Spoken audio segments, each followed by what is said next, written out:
Assalamualaikum warahmatullahi wabarakatuh. Selamat malam. Kembali lagi bersama channel Warga RI, Crypto Education dan Music.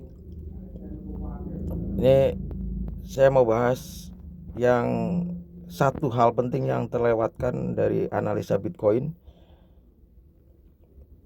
Ini kali ini saya buka hash rate Bitcoin naik meskipun harga turun. Mystery hash power kembali, berita Bitcoin mining ya. Simpelnya gini, sudut pandang pikir kita. Jadi sambil kita buka grafiknya nih, sambil lihat harga Bitcoin sedang koreksi, tapi hash rate-nya itu dia nyentuh ATH-nya di bulan Desember awal, November sampai Desember nih. Ini ATH-nya ya, grafiknya naik nih. Artinya apa? Statistik 3 bulan menunjukkan bahwa hash power BTC mencapai 190 IH pada hari Jumat 3 Desember. Metrik menunjukkan bahwa hash rate jaringan mencapai titik tertinggi nih, poinnya mencapai titik tertinggi sepanjang masa pada 9 Mei 2021. Oke, kita sampai sini ya bahasnya ya, 9 Mei 2021. Di bulan Mei market koreksi. Market buruan kan sampai bulan 4, bulan 5, Juni koreksi kan sampai Juni, Juli. Beritanya apa? FAD-nya, Republik Tiongkok melarang pertambangan Bitcoin. Nah, ini satu hal yang terlupakan ini. Nanti bisa kita lihat chart datanya. Jadi di bulan Mei itu dia sampai pucuknya 63.000 ya, 63.000 dolar. Terus koreksi di bulan Juni, Juli, Agustus mulai recovery sampai bulan 9 koreksi lagi, bulan 10 mulai buluran lagi, November mulai koreksi lagi. Nih, kita bisa lihat di sini ya. Di sini hash rate-nya tertinggi dia. Diikuti dengan harga Bitcoin yang melonjak sampai ke ATH new. Terus Mei koreksi. Ya, ini di sini sekitar bulan Juli, Agustus mulai rebound, September koreksi kecil, Oktober mulai bullish sampai ke 69.000 dolar. Nah, sekarang emang koreksi. Jadi gini, sudut pandang kita terhadap cryptocurrency. Jadi kalian itu jangan hanya bicara songkat sangkut. Jadi harus apa ya, ini saya bahas mengenai fundamental Bitcoin dari sisi teknologinya.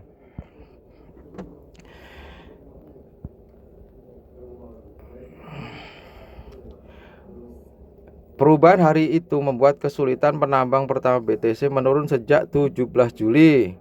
Kesulitan turun 7 hari lalu. Lebih mudah untuk menambang BTC. Nih, Bitcoin hash rate matrix sepanjang masa pada 5 Desember 2021 menurut statistik CoinWars. Artinya apa? Dari proses regulasi Republik Tiongkok melarang pertambangan Bitcoin karena dengan dalih memakan banyak sumber daya energi listrik ya, sehingga dijadikan bumper adanya miner Bitcoin di negara Cina mengakibatkan konsumsi listrik berlebihan sehingga Cina mengalami krisis energi gitu. Kurang lebih gitu nih, ini propaganda politiknya. Terus sekitar bulan Juli, banyak perusahaan-perusahaan mining di China mulai migrasi dia ke Amerika Utara. Ya, kalau ini analisa kita ya, kita harus berpikir sederhana karena kita juga bukan expert di dunia mining atau dunia komputasi gitu loh. Kita kan murni trader. Jadi ya begini kita jadikan acuan. Kenapa setiap hash rate naik itu ada satu poin penting yang menjadi alasan satu hal, Bitcoin itu masih potensi untuk melanjutkan bullishnya di halving di Q4 ini. Itu nanti kita bedah secara logika dasarnya. Ya, ini di sini ini daftar perusahaan-perusahaan yang memang bergerak di pertambangan Bitcoin nih. Ini Antipol, Foundry USA, F2Pool, ini Unknown via BTC, Binance Pool, ini semua yang penambang-penambang terbesar.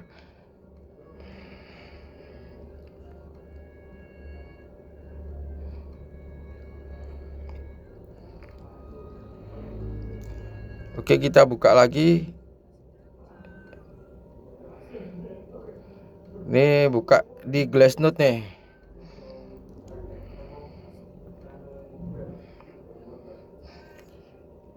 Nah, ini di Glassnode nih.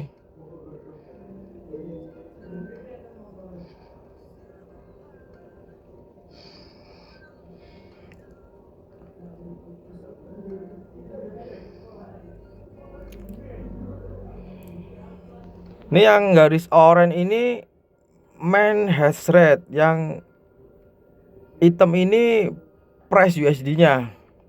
Jadi nih, si hitam ini kan cross ke bawah ya, artinya memang harga Bitcoin itu turun, market crypto turun, tapi ini hash rate-nya semakin meningkat, pertumbuhannya pesat sekali.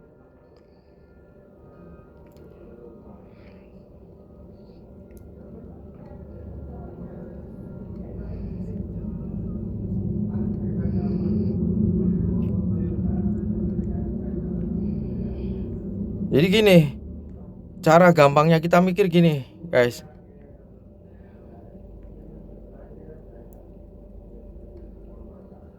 Ini bulan apa tuh? April ya. April tuh harga Bitcoin sampai Mei nih. Mei tanggal 10 kan harganya pucuknya. Habis itu ada berita Bennett, dia banting ke bawah nih. Hash rate-nya juga turun. Di sini juga secara simpelnya kita berpikir, otomatis miner juga menjual hasil dari reward yang dia dapat dari menambang. Kan itu satu. Ya dibarengnya aja dengan beritanya Tiongkok melarang penambangan Bitcoin. Satu sisi itu ya. Terus yang kedua kita gini. Sekarang kita kaji. Sekarang harga Bitcoin sedang turun ya, dari bulan November sampai Desember ini harga Bitcoin turun jelas ya. Poinnya itu ya. Tapi kenapa kok hash rate-nya meningkat? Indikasinya apa sih hash rate meningkat? Indikasinya adalah berarti gairah dunia tambang Bitcoin ini semakin tumbuh gitu loh. Soalnya meningkatnya itu 100% lebih loh. Terus apa sudut pandang para perusahaan miner atau yang baru mendirikan perusahaan miner? Harga Bitcoin turun, sedang turun, kenapa dia malah lebih apa ya, lebih mempercanggih peralatan pertambangannya, terus lebih memperkuat lagi, lebih dimajukan lagi dunia teknologinya supaya mungkin lebih efisiensi dalam konsumsi listrik, lebih ramah lingkungan, kurang lebih gitu. Terus apa sih yang akan dia dapatkan sebagai pebisnis dari pertambangan Bitcoin? Kan itu kuncinya ya.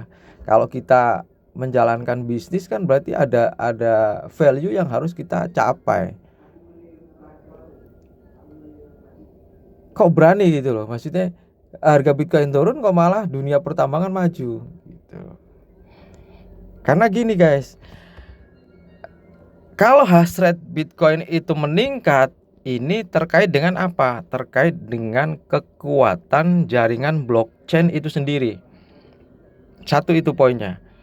Artinya di sisi komputasinya blockchain semakin kuat karena semakin banyak orang-orang yang atau perusahaan-perusahaan yang melakukan pertambangan, sehingga untuk verifikasi dalam setiap transaksi ini lebih ruwet, lebih rumit gitu loh. Dan akhirnya kalau di sisi rewardnya ya, padahal di tahun 2020 itu reward per blok ini sudah sangat turun jauh. Sekarang kalau tidak salah 6,25 Bitcoin per blok ini. Tapi diperebutkan oleh banyak perusahaan penambang dibanding awal blok pertama yang ditambang oleh Satoshi sendiri, yang dinamakan blok Genesis, artinya blok 0, blok pertama. Terus kita buka lagi ya. Jadi kalau kita lihat dari sisi hasil dari reward Bitcoin yang didapat para miner ini berkurang jelas. Tapi kalau kita lihat dari sisi nilai ekonomi atau pertumbuhannya,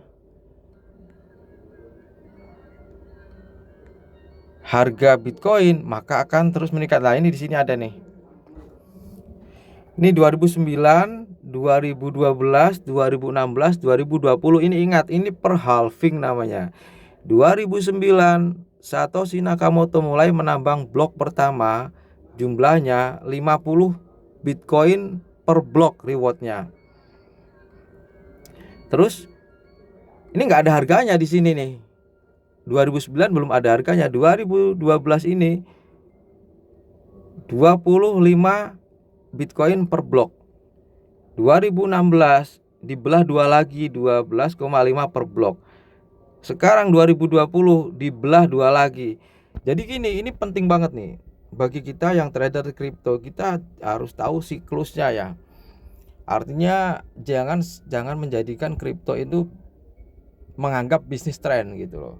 Tapi memang selama Bitcoin belum habis ditambang, dia akan ada fase halving, di mana halvingnya menurut data ini per 4 tahun, 2009 ke 2012, 2012 ke 2016. Ini start ya.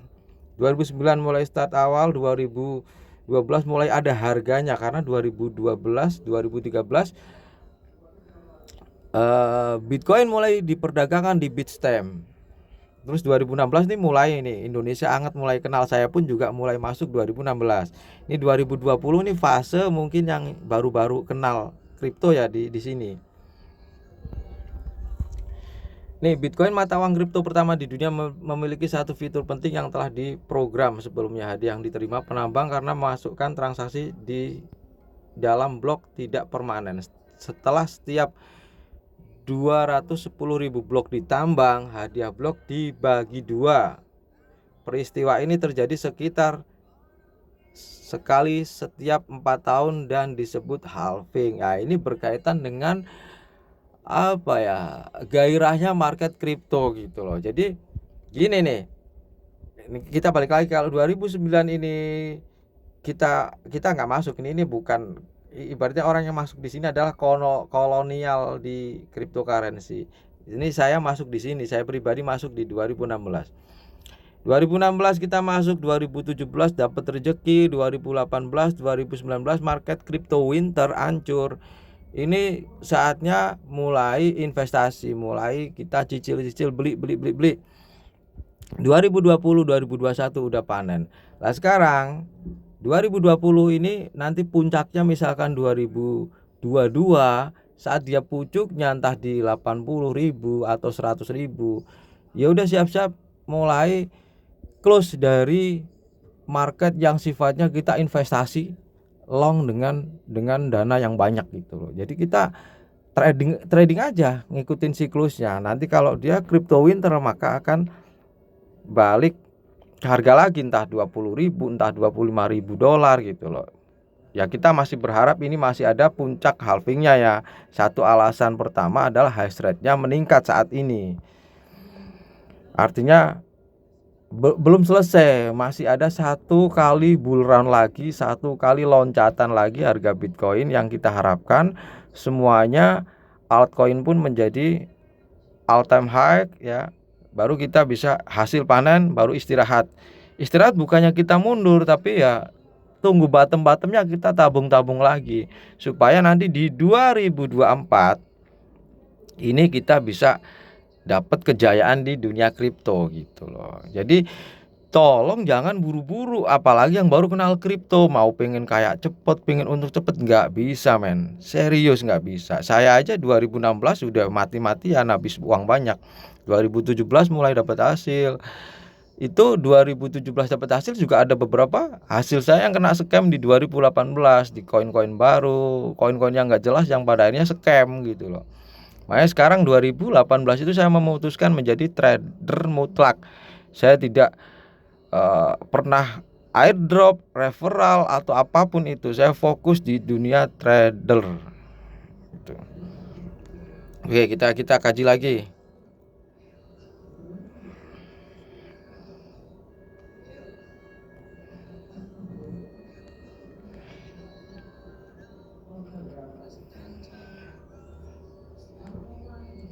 Nih, periode pra-halving blok pertama blockchain juga dikenal sebagai Genesis block atau blok kosong yang ditambang oleh Satoshi Nakamoto nih.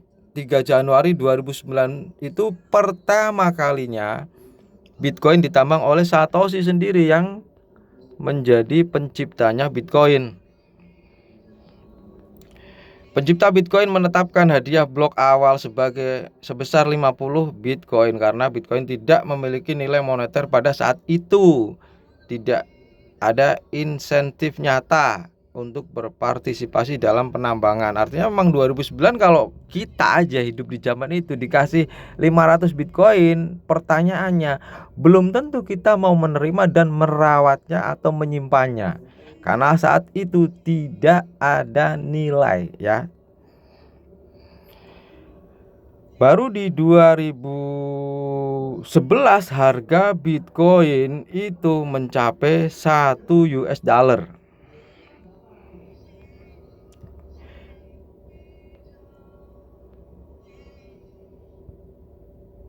Nah ini kan ada nih siklusnya nih. 3 Januari 2009 nomor blok kosong, hadiah rewardnya 50 BTC. BTC dibuat per hari 7.200. Harga Bitcoin masih belum ada harganya. Tahun 2012 dibagi 2, dibelah lagi jadi 25 Bitcoin per blok. Nih nomor blok 210 ribu nih, hadiahnya 25. BTC dibuat 3.600 per hari. Harga BTC di awal 12 dolar, 100 hari 42 dolar, 1 tahun kemudian 964 dolar. Nih ingat ya. Nih, ini di sini dulu 2012. 2012 itu sampai 2013 pertumbuhan Bitcoin sampai 964 dolar. Ini kan gila. Aset mana yang tumbuhnya segitu? Ini konsep brilian, ini teknologi baru guys. Makanya kalau kita sangkut di koin, asal koin jelas ya, apalagi koin-koin inti kayak Bitcoin, Ethereum atau BNB itu sebetulnya kalian awalnya aja mungkin nggak jelas. Masuk pasar itu mau trading atau mau investasi nggak jelas.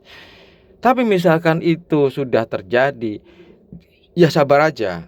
Kita tunggu halvingnya, karena ini bukan mata uang kayak forex yang gitu-gitu aja gitu. Ini masih ada perkembangan, pertumbuhan dan apa ya, inovasi-inovasi dari teknologinya guys.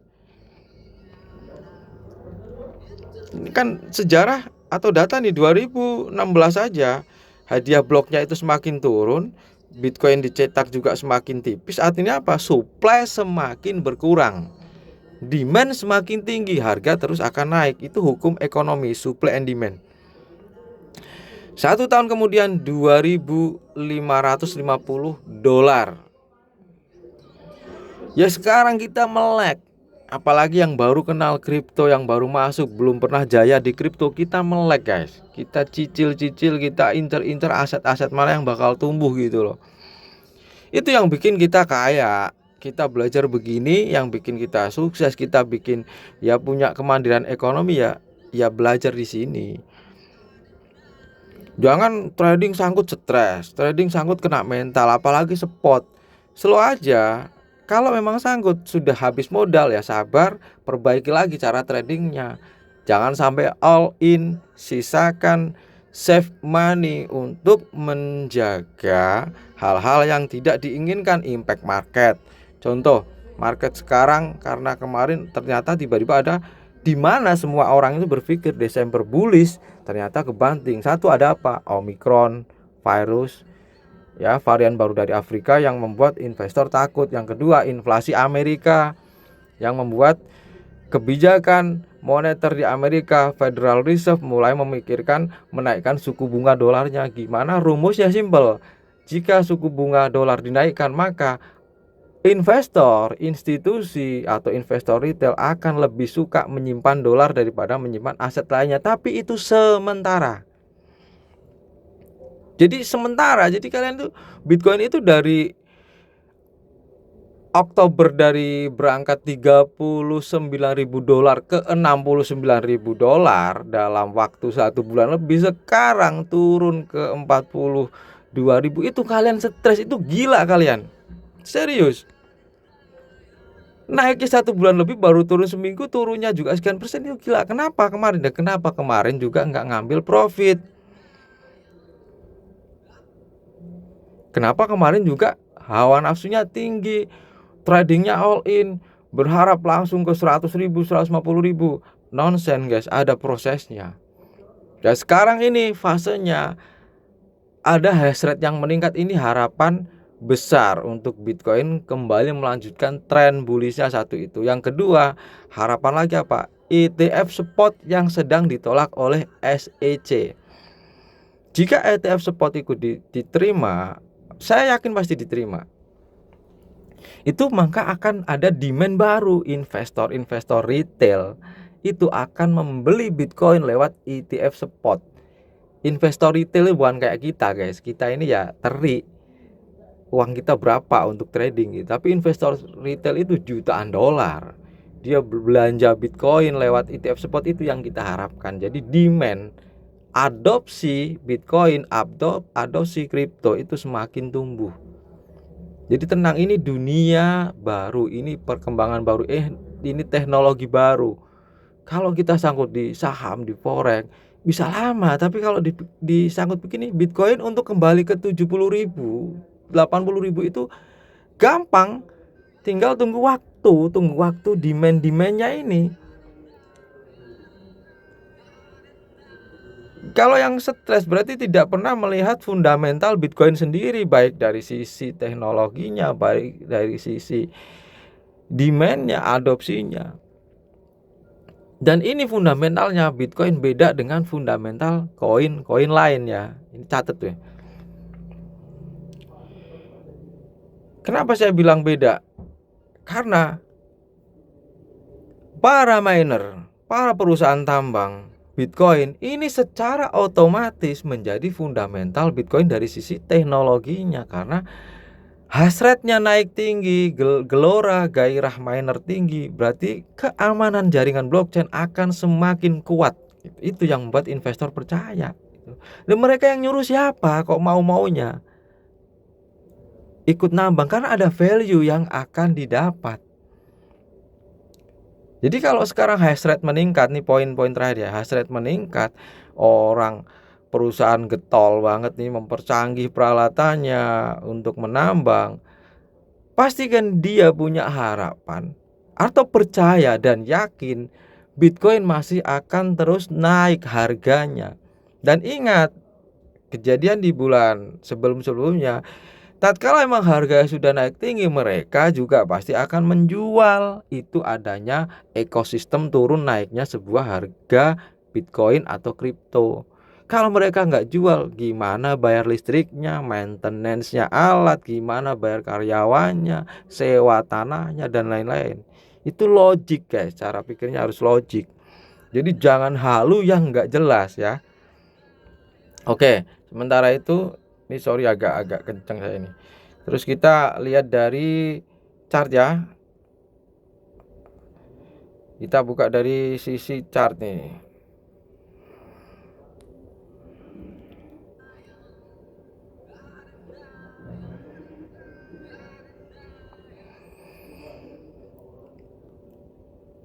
kita buka dari chart.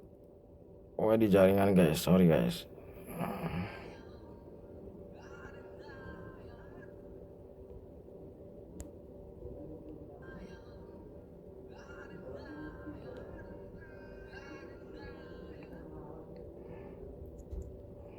Wah, lagi error nih tab trader nih. Saya buka di sini aja deh.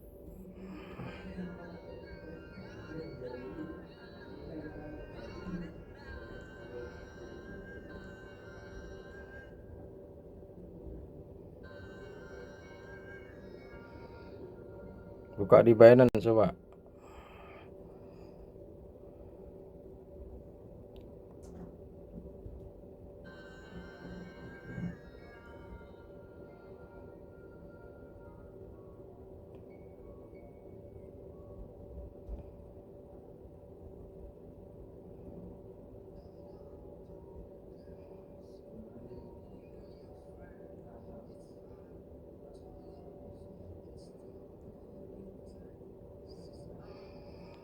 Ini kalau kita lihat 4H ya, Bitcoin ya.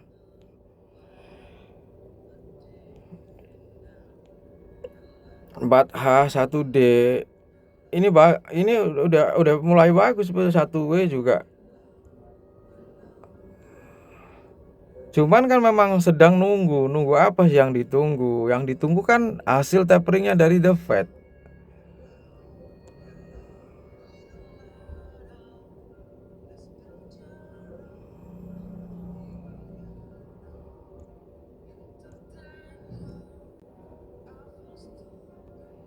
Coba kita buka lagi apa ya?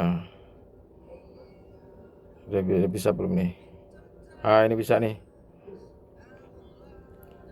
Ini kalau kita buka time frame 4H nih misalkan.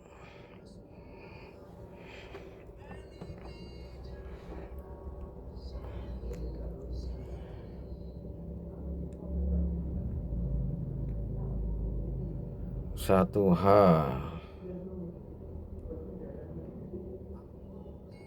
1D.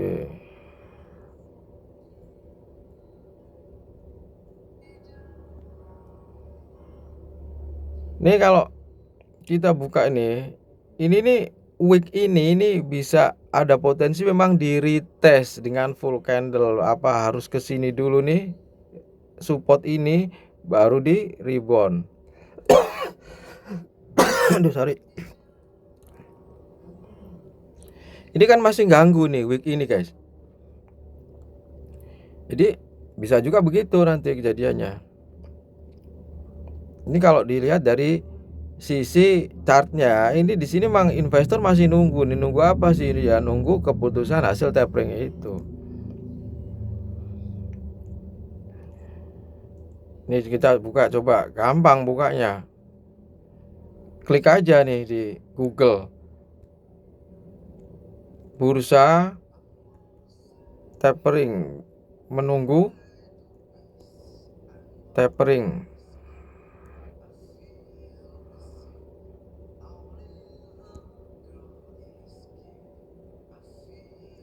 Tuh, semua menunggu keputusan tapering of the Fed. Analis sudah diantisipasi pelaku pasar 2 hari lalu.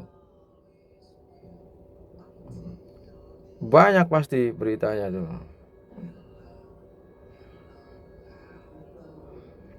Desember.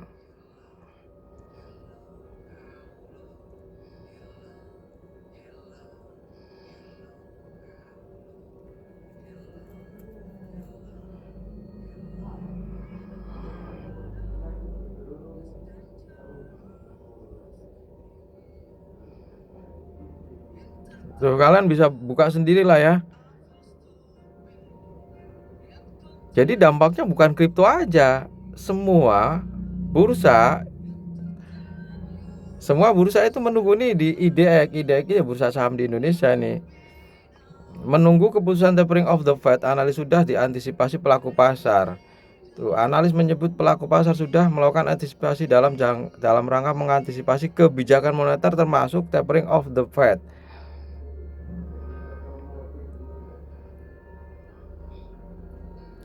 Jadi bukan bukan ini lagi, bukan kripto aja semua, baik yang trading gold, yang di komoditi, di saham, di forex, semua pasti masih nahan diri gitu loh. Nih ya, mungkin untuk IHSG indeks harga saham gabungan guys. Ini ya di Bursa Efek Jakarta, Bursa Efek Indonesia bisa menerima sentimen positif di mana akan cenderung bullish moderate, dan minggu ini rapat dari Bank Indonesia pun masih kita tunggu hasilnya, dan pihaknya masih menahan suku bunganya, dan akan kita lihat nanti stimulus yang mendorong perekonomian lebih baik ke depan pungkasnya. Ya ini semua sabar. Ya kalau mau trading biasa aja, main scalping, cabut untung gitu. Untuk bener-bener long total itu santai, nanti tunggu. Kalau sekarang tanggal 14 nanti tanggal 15 berarti FOMC meeting tanggal 15 di Amerika. Berarti di sini sudah lebih dulu tanggal 15. Jadi kalau misalkan besok tanggal 15 itu di Amerika kan belum. Berarti malam-malam besok ini jam 7 kita lihat. Jam 7 sampai malam nih harus waspada. Kita nggak tahu nanti mereka apa ya. Nanti kita lihat perkembangan lagi ya. Saya pun juga pantau. Oke guys, sementara itu terima kasih. Tolong di like, comment, subscribe. Tolong kalian bagikan video ini supaya komunitas warga RI semakin berkembang. Nanti edukasi lebih banyak lagi. Wassalamualaikum warahmatullahi wabarakatuh. Mohon maaf jika ada salah-salah kata. Salam sabar dalam belajar supaya cuannya lebar.